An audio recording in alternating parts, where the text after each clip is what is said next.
क्या हुआ शनाया? हाँ, वो कल रात को जो हुआ इसलिए। इट्स ओके, मुझे ऑफिस जाना है, इसलिए बार बार एक ही बात करना बंद कीजिए प्लीज।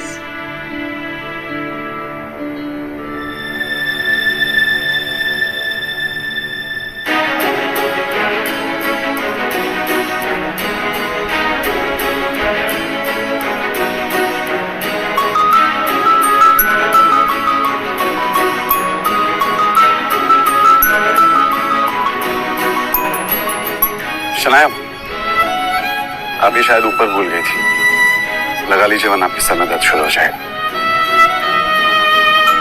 दोनों अपने मंजिल की तरफ निकल पड़े। वो मैं सोची थी कि क्यों ना मैं इस बाइक से ही चलूं, ट्रैफिक में आसानी हो जाएगी।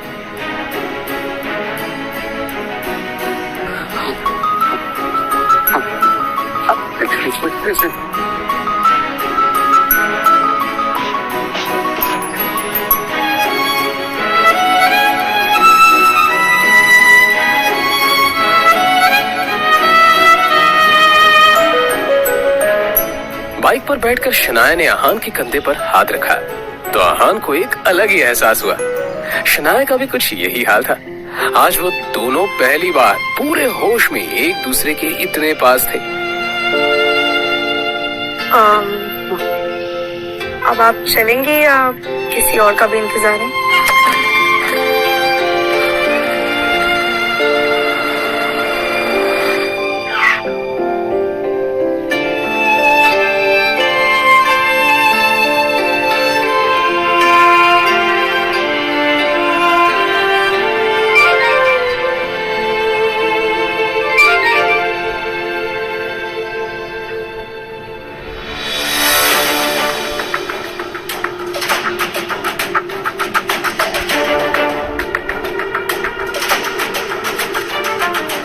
शनाया के पापा के एक्सीडेंट की खबर सुनकर आहान की भी वही हालत खराब हो गई, क्योंकि एक वही तो थे उनकी जिंदगी में जिन्होंने आहान पर हमेशा विश्वास किया था। शनाया बेटा, तुम्हारे पापा आईसीयू में रखा है। आप चिंता मत कीजिए, सब ठीक हो जाएगा। जाके पता करके आते हैं, चलिए। क्या बात है डॉक्टर, कैसी हालत है वो उनकी? जब उन्हें यहाँ लाया गया तो उनकी हालत बहुत खराब थी और अब उनकी हालत स्थिर है। फिर भी हम उन्हें निगरानी में रखे हुए हैं। फिलहाल उम्मीद है कि उनकी हालत में सुधार हो, और कुछ और होने की आशंका से हम इनकार भी नहीं कर सकते।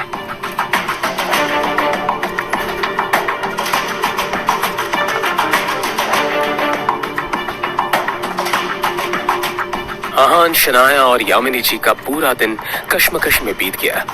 शाम होने को आई थी और अब भी वो सब हॉस्पिटल में मौजूद थे। शनाया की हालत आहान से देखी नहीं जा रही थी। तभी कुछ सोचते हुए आहान ने शनाया के पास जाकर कहा, अब माँ को लेकर घर निकल जाइए शनाया। अंकल की देखभाल के लिए मैं यहाँ हूँ, जो भी होगा मैं आपको फोन करता रहूंगा। पर मैं पापा को इस हाल में छोड़कर कैसे जा सकती हूँ? उनकी हालत। देखो शनाया, अंकल के लिए मेरा प्यार आपसे कम नहीं है। उन्होंने मेरे लिए जो कुछ भी किया है उसका एहसान मैं नहीं चुका सकता। वो मेरे लिए भगवान के समान है। इसलिए मैं कह रहा हूँ, आप खुद पर ध्यान दीजिए और माँ को लेकर घर जाइए। मैं यहाँ पे सब कुछ संभाल लूंगा।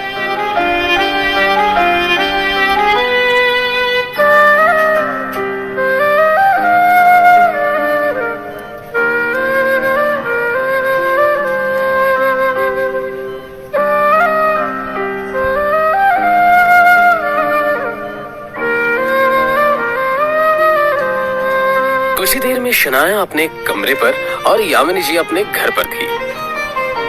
उधर आहान अभी हॉस्पिटल में एक जगह बैठा हुआ था जब डॉक्टर ने उसके पास आकर कहा, देखिए, मिस्टर शेखर की हालत अचानक ही बहुत ज्यादा बिगड़ती जा रही है। जल्दी उनको ऑपरेशन करना होगा। डॉक्टर, आपने तो कहा था उनकी हालत स्थिर है, फिर अचानक क्या हो गया? इस बारे में हम कुछ भी ठीक से नहीं कह सकते, मगर उनका ऑपरेशन जल्दी नहीं किया गया तो उनकी जान को खतरा है। तो फिर डॉक्टर, आपको किस बात का इंतजार है? आप ऑपरेशन शुरू कीजिए। ओके फाइन, मगर कुछ डॉक्यूमेंट्स है जो आपको भरने पड़ेंगे, और साथ ही जाकर बिल काउंटर पर आप जाकर 15 लाख जमा करा दीजिए। मैं ऑपरेशन की जाके तैयारी करता हूँ। ओके? 15 लाख की बात सुनते ही आहान टेंशन में नजर आने लगा। उसने शनाया को कॉल करने के लिए फोन निकाला ही था कि तभी उसके सामने विक्रम खड़ा दिखाई दिया, जो आहान की तरफ देखकर मुस्कुरा रहा था। उसे देखते ही आहान के दिमाग में ढेर सारे डाउट्स आ गए और वो विक्रम के पास जाकर बोला, आप यहाँ पे क्या कर रहे हैं? वैसे शनाया पैसे का इंतजाम आसानी से कर लेंगे, लेकिन आपने ये सोचा है यंग मास्टर कि ये सब अपने आप कैसे हो गया? यह एक्सीडेंट तुम्हारे पापा के कहने पर ही करवाया गया है।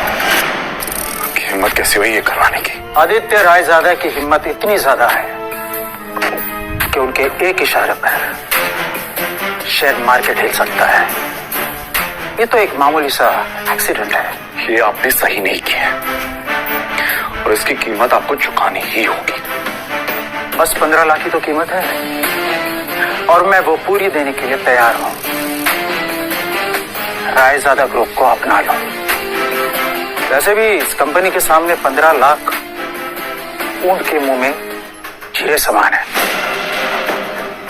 ये पैसे तो तुम्हें देने ही होंगे, लेकिन अंकल के एक्सीडेंट का हिसाब मैं बाद में लूंगा, लेकिन तुम्हारी बात कभी नहीं मानूंगा। वैसे भी अगर मैं तुम्हें पैसे ना दूं तो तुम्हारा काम रुकेगा नहीं। शनाया है तुम्हारे पास, क्यों? लेकिन सोचो, अगर शनाया को यह पता चल जाए कि रायजादा खानदान के साथ ताल्लुक होना ही इस एक्सीडेंट की वजह है, तो क्या वो तुम्हें माफ करेगी?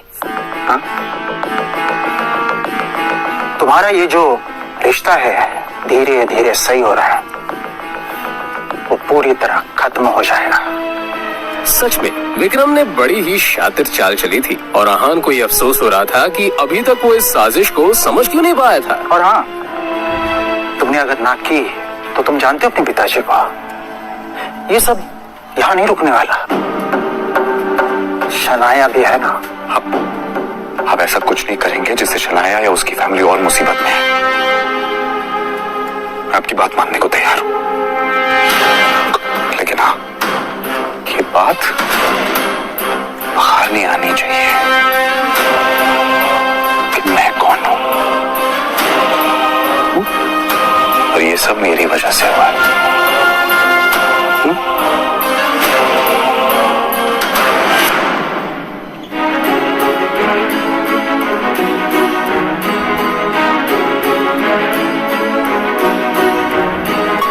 आहान ने शनाया को उसके पापा की हालत के बारे में बताया और फिर जरूरी फॉर्मेलिटीज पूरी करने के बाद उनका ऑपरेशन शुरू हो गया।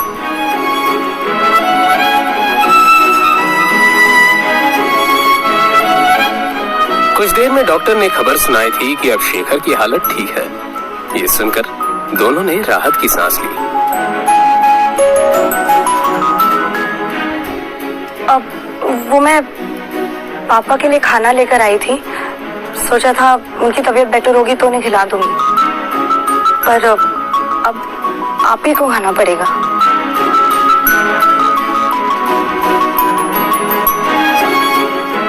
अब भिंडी की सब्जी है।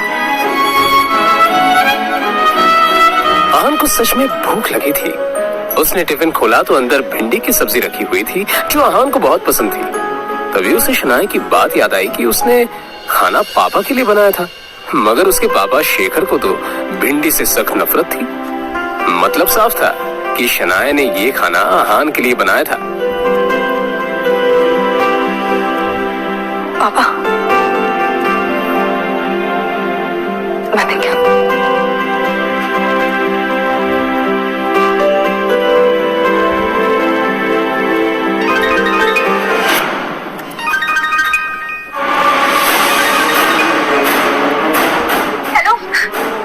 मल्होत्रा के क्लब में कुछ लोग मेरे साथ जबरदस्ती कर रहे हैं। छोड़ो मुझे। हेलो शगुन, क्या नया नाटक है? शगुन के रोने की आवाज और गुंडों के हंसने की आवाज आहान के कानों में साफ पड़ रही थी। शनाया, मुझे कुछ जरूरी काम है, मैं बस कुछ ही देर में आता हूं।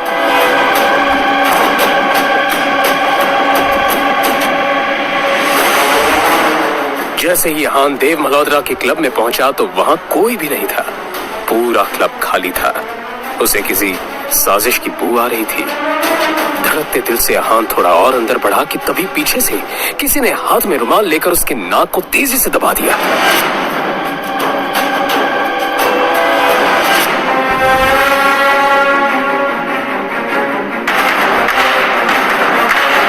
आखिर क्या होने वाला है आहान के साथ?